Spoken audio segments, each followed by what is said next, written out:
विजय सिंह राजपुरोहित जी, पाली राजस्थान से। राधे राधा वल्लभ श्री हरिवंश महाराज जी, आपके चरणों में कोटि कोटि प्रणाम। प्रभु जी, संसार में इतनी दरिद्रता और इतने कष्ट क्यों हैं? क्या ये हमारे पिछले कर्मों का फल है या ये हमारे पूरे परिवार को भोगना पड़ेगा? तथा सच्ची शांति कैसे प्राप्त होगी? हमारे कर्म से ही ये सब परिणाम आता है। अब खेती तो बहुत अच्छी उपजाऊ है, लेकिन आपने मेहनत नहीं की, बीज नहीं बोया, खाद नहीं लगाई, रक्षा नहीं की, तो भीख ही मांगनी पड़ेगी। फिर आपको है तो खेती।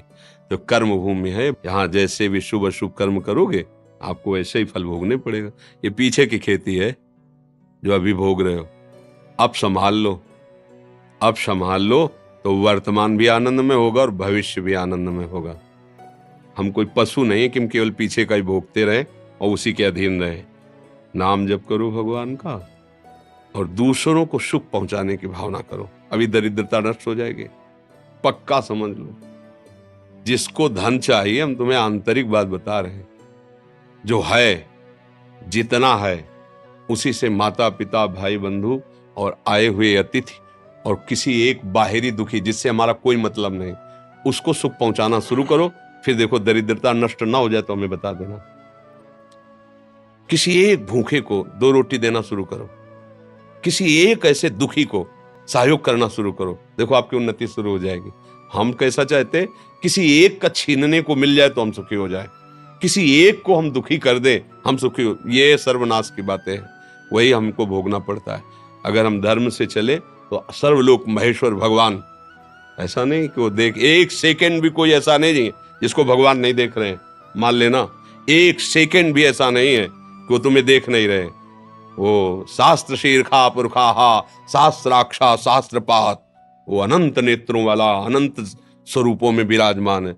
सही ढंग से चलो, पीछे की बिगड़ी बना लो, आगे का मंगलमय मार्ग हो जाएगा। नाम जप करो, कोई नशा मत करो, जो अर्थ कमाओ, माता पिता परिवार को सेवा, और किसी ऐसे को जिससे बदला लेने का भाव ना हो। जैसे मान लो हमने आपको जल पिलाया तो कभी आप हमको हाथ जोड़ के भी राधे राधे कहेंगे, ऐसी भावना नहीं हो।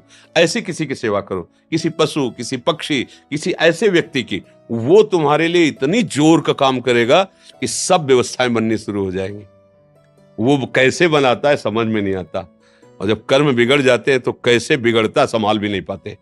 इसलिए उसको रिझा लो, सारी बात बन जाएगी। भाई वो वृद्ध कोई ऐसा भूखा प्यासा बीमार पड़ा हो, इन बातों पे लोग ध्यान नहीं देते। कोई पशु ही है, सेवा का अवसर मिला है, तन मन धन से कर दो से, उसका परिणाम जो आएगा। हाँ, एक बार हम वाराणसी में घाटों में रहते थे, तो वर्षा होने लगी तो भाग के हम ऐसे छतरियां होती उन पे बैठ, तो देखा एक आदमी ऐसे पड़ा था और वहीं से जल प्रवाह ऐसे जाना था।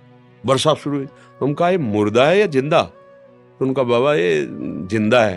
हम कहा तो अभी बह जाएगा और गंगा की धारा में चला जाएगा। अरे बोले बाबा ये काशी। हम कहा नहीं ऐसा कैसे? तो उठ क्यों नहीं रहा? बोले उठ ऐसे कहते उसको गलित कुष्ठ है, वो रगड़ रगड़ के चल पाता है। तो हम कहा वर्षा हो रही, भागे वहां से। अरे बोले वाह काहे को, या तो ऐसे हम भाग के गए, मवाद ऐसे गंदा ऐसे सब घाट में पड़े। और उस समय नवयुवक अवस्था थी, शरीर में ब्रह्मचर्य का पावर था, ऐसे टागा और सीढ़ी चढ़ते हुए ऊपर ले गए। तो ऊपर एक बारंडा टाइप बना था, तो वहां के जो लोग थे मना, इसको क्यों अंदर लाए ऐसे?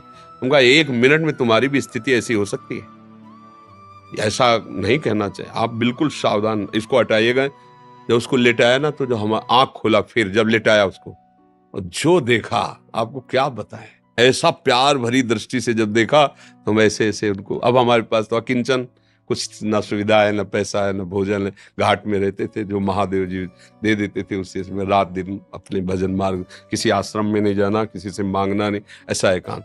पर उनकी जो दृष्टि मिली, ये जो आज आप लोग सुन रहे हैं, जो आज आप लोग अनुभव कर रहे हैं, ये केवल इन्हीं महापुरुषों की कृपा से है। साधना तो क्या है, जैसा बना वैसा, क्या कृपा में बहुत बड़ी ताकत। तो ये जो हमारे दुख हैं, विपत्तियां हैं, ये सब नष्ट हो जाएंगे यदि हम ये दृष्टि रखने लगे कि कभी मुझे सेवा का अवसर मिले। जो असहाय हैं, जो असमर्थ हैं, ऐसे मान लो पशु है, अब वो क्या कहाँ दवाई मांगेगा, कहाँ इंजेक्शन, अब उसका पैर टूट गया है, हम उसको ले जाएं, जहाँ पशु अस्पताल, उसको दवाई करवाएं, उसको जब तक थोड़ा ठीक ना हो जाए तो उसको खान पान की भगवान रीत जाएंगे। सच्ची मानिए, पर ये बातें सबकी समझ में नहीं आएंगी। अगर ऐसे भाव से चलो तो पूर्व का जो अशुभ कर्म है वो नष्ट हो जाएगा। वो अशुभ कर्म ही हमें दुख देता है, अशुभ कर्म ही दुख देता है। ये जो हमें भुलावे में डाला जाता है ना कि हम ये कर देंगे तुम्हारा दुख दूर हो जाएगा, बिल्कुल नहीं। ये हम मतलब बिल्कुल अनुभव की बात कहते हैं। इस भुलावे में कभी न फंसो, बिल्कुल इन बातों, अपने कर्म को शुद्ध भाव से करो, किसी से आशीर्वाद मांगने की जरूरत नहीं है। भगवान सबके है, जैसे हमारे हैं ना वैसे तुम्हारे हैं।